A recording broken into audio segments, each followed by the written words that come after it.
चीननं बनवलेलं DeepSeek app Silicon व्हॅलीसाठी वेकअप कॉल आहे. अमेरिकेचे राष्ट्राध्यक्ष डोनाल्ड ट्रम्प यांनी अलीकडेच केलेल्या या विधानाची चांगली चर्चा आहे. चीनचं डीपसीक एआय हे ओपन एआय सारख्या कंपन्यांसाठी धोक्याची घंटा असल्याचंच ट्रम्प यांनी आपल्या या विधानातून सुचवल्याचं दिसून येते.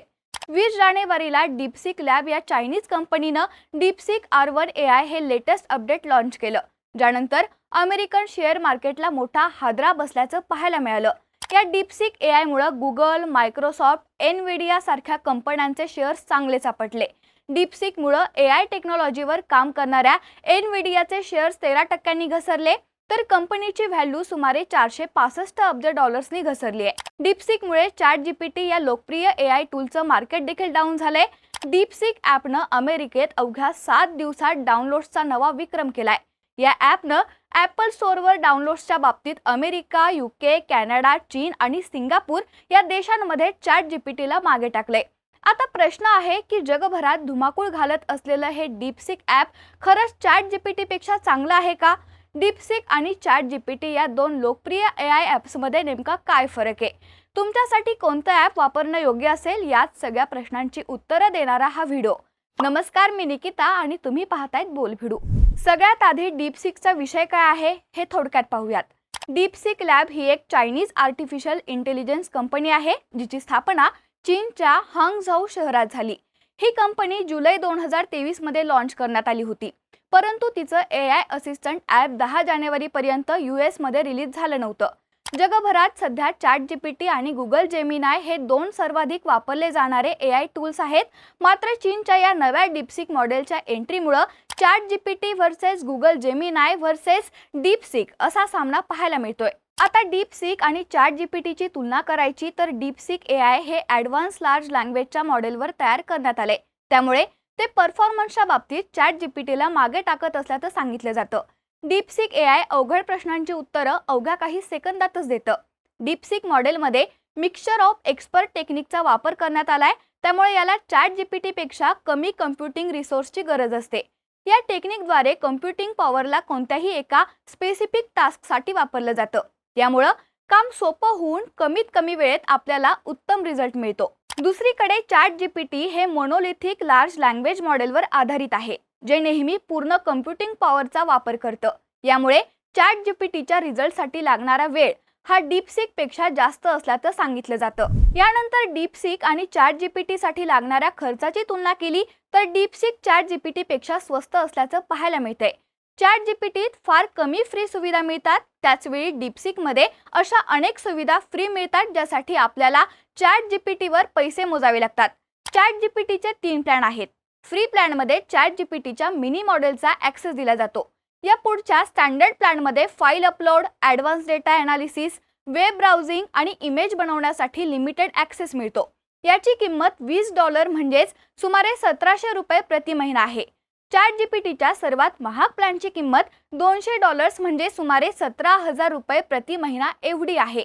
यामध्ये या एआय टूलचा संपूर्ण ॲक्सेस दिला जातो. या उलट डीपसीकच्या सर्वात ॲडव्हान्स प्लॅनची किंमत $2.19 म्हणजेच फक्त $190 प्रति महिना एवढी आहे. डीपसीकच्या बेसिक प्लॅनची सुरुवात फक्त $0.5 म्हणजेच $43 प्रति महिना इतक्या कमी खर्चात होते. त्यामुळे ChatGPTच्या तुलनेत डीपसीक कित्येक पटींनी स्वस्त असल्याचं दिसून येते. आर्टिफिशियल इंटेलिजन्समध्ये ज्या कंपन्या काम करत आहेत त्यांना त्यांचे ॲडव्हान्स मॉडेल डेव्हलप करण्यासाठी महागड्या अशा सेमीकंडक्टर चिप्सची गरज असते. यामुळेच ChatGPT वापरणं सर्वसामान्यांसाठी महाग आहे. याच्या अगदी विरोधात डीपसीक असे मॉडेल बनवत आहे जे इतर स्पर्धक कंपन्यांप्रमाणेच काम करतं, तसाच परफॉर्मन्स देतं, पण त्याची किंमत फार कमी आहे. त्यामुळं भविष्यात एआय क्षेत्रात काम करणाऱ्या कंपन्या डीपसीककडे वळण्याची शक्यता आहे. आता ChatGPT आणि डीपसीकच्या फीचर्स बद्दल बोलायचं झालं तर यामध्ये ChatGPT एक पाऊल पुढे असल्याचं पाहायला मिळतंय. ChatGPTच्या माध्यमातून एआय इमेजेस तयार करणं, इमेजेस ॲनालिसिस करणं अशा फीचर्स आपल्याला देतं. मुख्य म्हणजे ChatGPT कडून व्हॉइस बेस्ड इंटरॅक्शन सुविधाही देण्यात येते.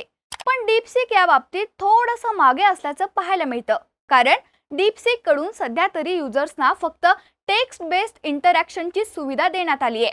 त्यामुळे ChatGPT डीपसीकच्या तुलनेत जास्त फीचर्स मिळत असल्याचं आपल्याला पाहायला मिळतं. डीपसीक आयटी क्षेत्रात सॉफ्टवेअर डेव्हलपर्ससाठी जास्त उपयोगी असल्याचं सांगितलं जातं. कोडिंग करताना डीपसीकमुळे कोडर्सना त्याचा चांगला फायदा होईल असं काही तज्ज्ञांचं मत आहे. विशेष करून पायथन आणि जावा सारख्या प्रोग्रामिंग लँग्वेजचा वापर करून डीपसीकमध्ये कोडिंग करणं शक्य आहे. त्यामुळे डेव्हलपर्ससाठी हे जास्त उपयुक्त ठरतं. तसंच डीपसीक सगळ्यात कठीण समीकरण आणि कॅल्क्युलेशन्स देखील सॉल्व्ह करू शकतं. दुसरीकडे चॅट जीपीटी हे क्रिएटिव्ह फील्डमध्ये जास्त उपयोगी ठरतं. चॅट जीपीटीचा वापर करून स्टोरी टेलिंग तसंच मार्केटिंग स्ट्रॅटेजी सारखी कामं चांगल्या प्रकारे करता येतात. चॅट जीपीटीमध्ये जोक सांगणं किंवा गोष्टी रचण्याची क्षमता डीपसीकपेक्षा चांगली असल्याचं सांगितलं जातं. डीपसीकमध्ये तुमच्या प्रश्नाला प्रतिसाद देताना हे चॅटबॉट ॲप त्या मार्गाचा तर्क सुद्धा स्पष्ट करतं. ही डीपसीकची जमेची बाजू असल्याचं सांगितलं जातं. यासोबतच हे ओपन सोर्स आहे, याचा अर्थ इथं डेव्हलपर्सला सुद्धा काम करून या टेक्नॉलॉजीला अजून युजर फ्रेंडली बनवता येणं शक्य आहे. पण डीपसीकच्या काही मर्यादाही आता समोर येत आहेत. राजकीय घडामोडी आणि करंट इन्फो म्हणजेच चालू घडामोडींच्या बाबतीत डीपसीकची माहिती ही पुरेशी नसल्याचं दिसून आलंय. उदाहरण द्यायचं झालं तर एका युजरनं ईशान्य भारतातील राज्यांविषयी माहिती विचारली. त्यावर डीपसीकनं सॉरी, हे माझ्या क्षमतेच्या पलीकडचं आहे, let's talk about something else असं उत्तर दिल्याचं पाहायला मिळालं. अशाच अनेक गोष्टींच्या बाबत उत्तरं देण्यात डीपसीक असमर्थ असल्याची माहिती आता सोशल मीडियावर दिली जाते. त्यामुळे आता डीपसीक की चॅट जीपीटी हा प्रश्न निर्माण होत असला तरी यामध्ये सगळ्यात सरस कोण आहे हे तुम्ही प्रत्यक्ष या ॲपचा वापर केल्यानंतर तुम्हाला कळू शकेल. तुम्हाला काय वाटतंय? एआय क्षेत्रात डीपसीक मोठी क्रांती करणार का? डीपसीकनं खरंच इतर एआय कंपन्यांचा बाजार उठणार का? याबद्दलच्या तुमच्या प्रतिक्रिया कमेंट करा आणि बोल भिडूला नक्की सबस्क्राईब करा.